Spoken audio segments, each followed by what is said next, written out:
Jeigu dviračių sporto būrelėje iš tavęs dažnai tyčiojasi, kad tu nežinai, kas yra dviračių sporto prezidentas, tu tai turi žinoti.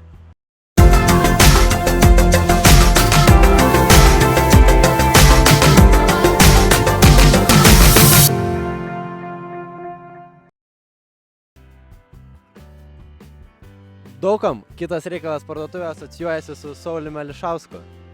Norime jums pranešti, kad ir toliau Lietuvos dviračių sporto federacijos direktorės pareigas eis Rasa Ališauskienė. Linkime jai visokieriopos sėkmės. Kas bendra tarp Elijaus Čivilio ir Paul August? Prieš savaitę būtume sakę, kad nieko, tačiau jie dabar abudu LDSF viceprezidentai. Į LDSF vykdomąjį komitetą išrinkti Vaclavas Šiugždinis, Deividas Vileniškis, Bronislavas Pliavga ir Vilius Lopeta.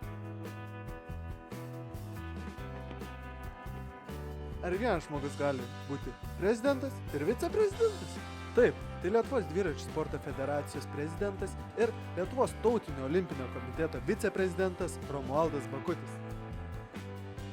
Naujasis LDSF 4 metų užsibrėžtas tikslas – kiekvienoje disciplinoje turėti bent po vieną olimpinį sportininką. Plentas, trekas, MTB ir BMX. Su jumis buvo Ada Films komanda.